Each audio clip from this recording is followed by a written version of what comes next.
Hoje eu vou falar sobre a Stargate e como ela pode prevenir muitos hacks no futuro.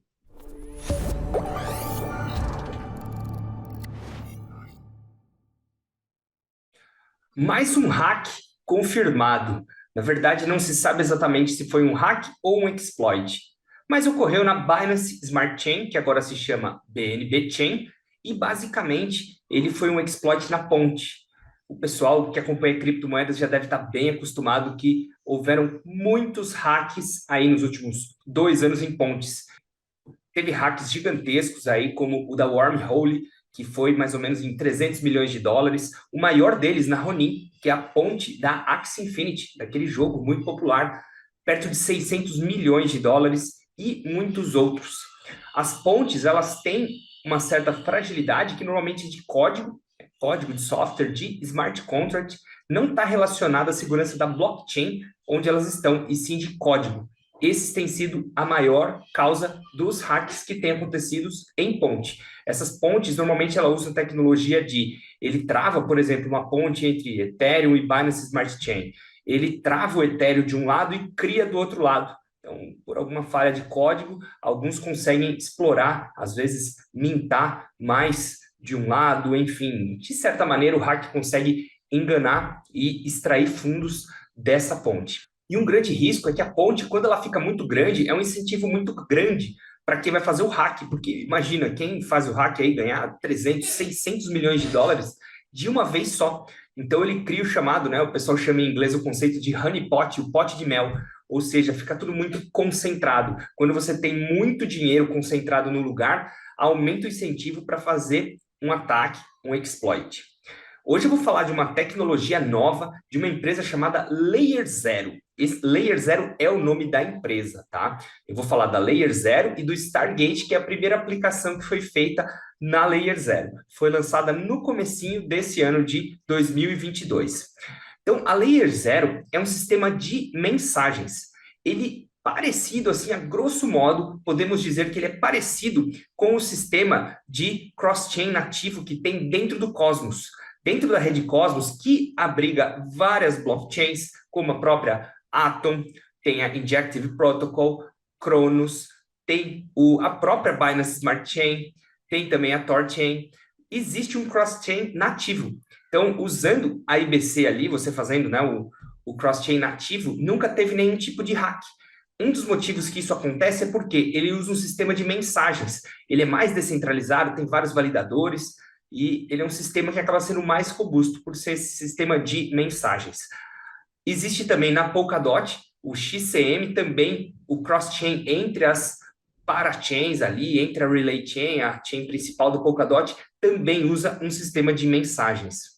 A Layer Zero tem o conceito também de mensagens. Eles usam Relayers e Oracles, que seriam aí quem estariam fazendo a validação e a verificação de tudo isso. Tá? Eu não vou entrar nos detalhes, quem quiser depois ver o white paper para ver todos os detalhes técnicos, mas é bastante flexível essa questão dos relayers e dos oracles. Eles podem, por exemplo, usar o time que estiver fazendo uma ponte pode usar os próprios relayers, pode abrir para várias pessoas, porque os relayers também recebem taxas. O Oracle pode ser da Chainlink. Tem até uma situação que eu vi num podcast do Brian Pellegrino, que é o CEO da Layer Zero, falando que você pode usar até duas partes, como se fossem partes externas, como relayers e oracles. Por exemplo, usar como relayer a Coinbase, como se fosse um Oracle, na verdade. O relayer funcionaria como um Oracle nesse caso, e a Chainlink do outro.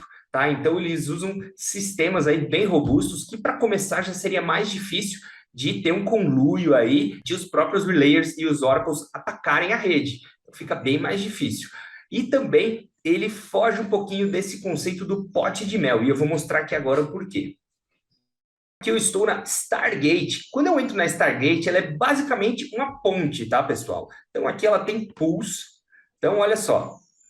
Aqui tem as pools, que são os tokens dessa ponte da Stargate. Qualquer pessoa pode depositar, por exemplo, o SDC nativo do Ethereum e o SDC nativo do Avalanche. Vejam que aqui não tem aqueles tokens encapsulados. Não tem o SDC.E, o SDT.E. A ideia da Stargate, da Layer Zero, é ter tudo, Na verdade, é um cross-chain nativo entre blockchains. Então, olha só, quem deposita aqui na pool é possível fazer farming. Então, você depositaria, qualquer pessoa pode depositar e vai ganhando APY, tá? Como que funciona? Por exemplo, se alguém tiver no Ethereum e jogar o SDC do Ethereum nativo para o SDC nativo do Avalanche, quem tiver na pool provendo liquidez para o Avalanche vai receber as fees. Então, dessa maneira, criaram uma ponte, né? Usando Relayers e Oracles, é muito mais difícil atacar. Só que ela não para aqui, tá, pessoal? Essa que é a parte mais interessante. É possível que outros protocolos criem em cima da Stargate. Como que isso funciona? A SushiSwap, se vocês entrarem no sushi.com, olha só, como eles estão em muitas blockchains, se eu colocar aqui, ó, SushiSwap, olha a quantidade de blockchains que eles estão. Eles estão na Avalanche, Polygon, Phantom, Binance Smart Chain e também em soluções Layer 2 do Ethereum, os rollups como a Arbitrum e a Optimism. Então vejam que quando a gente fala em liquidez fragmentada, que é isso que as pontes tentam resolver, próprio Layer 0 e a Stargate, é porque nós temos os ativos espalhados em várias blockchains. E nesse caso, um rollup do Ethereum, ele funciona como se fosse uma blockchain, porque também fica fragmentado. Uma parte está no Ethereum, a outra estão nos rollups. Então, a SushiSwap, ela implementou para unificar toda essa liquidez. Se vocês entrarem no site da Sushi.com, aqui nesse XSwap, né, o XSwap, você consegue fazer o trade. Olha que interessante. Eu consigo colocar Ethereum aqui, e quando eu faço um trade aqui, conectando a minha carteira da MetaMask, por exemplo, eu já posso fazer direto para o Avalanche.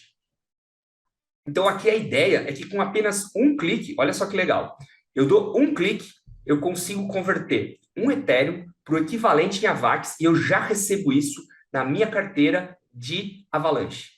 Então, a ideia é que com um clique, todos os Relayers e os Oracles, eles fazem o trabalho para você. É como se alguém tivesse indo para você, pegando seu Ethereum, jogando por uma ponte, fazendo o swap, fazendo a troca numa outra ponte, já jogando para sua carteira. Então, com um clique só, toda a SushiSwap já vai implementar com os próprios smart contracts, você vai estar usando toda a liquidez da SushiSwap. E esses Relayers e Oracles, eles vão fazer tudo. Eles já vão confirmar a transação on-chain na blockchain. Então, tudo é feito on-chain. As taxas você vai pagar, mas é a mesma coisa, basicamente, que você estivesse usando a ponte. Por exemplo, se você pegasse a ponte Ethereum Avalanche, você tinha que jogar do Ethereum para o Avalanche, depois você tinha que ir numa corretora, como a Trader Joe, e fazer o swap. Aqui na Sushi, você já faz tudo ao mesmo tempo. É como se você tivesse integrado a Trader Joe e a ponte Ethereum Avalanche de uma vez só. Então, é facilidade. Aqui estamos falando de tudo usando, sem usar tokens encapsulados, e essa facilidade de usar, unificar essa liquidez. E tem mais aplicações, não para aí. Como eu falei, esse protocolo é muito novo, ele começou a ser produzido no começo de 2021 e só foi lançado no começo desse ano, em 2022, e a SushiSwap é o primeiro projeto que está usando. Porém, já tem aplicações que podem ser usadas, por exemplo, em protocolos de lending. Uma que pode ser muito usada, ainda não foi anunciado nada, tá, pessoal? É só possibilidades. Estou falando de um protocolo ainda muito novo.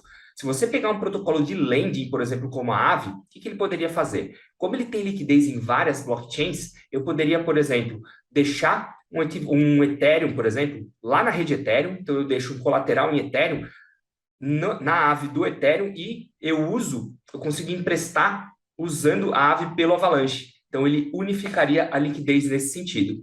Outra aplicação, governança. Hoje, quando você vai votar mudanças dos protocolos, se pegar, por exemplo, mesmo protocolos de corretoras de perpétuos, como a GMX, ela está no Avalanche e no Arbitrum. Se você tiver uma votação, elas são totalmente separadas. Você tem que fazer a votação na Arbitrum e no Avalanche. Mesmo na SushiSwap, você tem várias aí, 8, talvez mais blockchains. Se você for fazer uma governança, tem que ser cada um em um lugar. Então, é mais difícil de fazer isso. Com essa questão da Layer 0 e da Stargate, você consegue fazer a governança unificando a liquidez. São ideias para projetos futuros.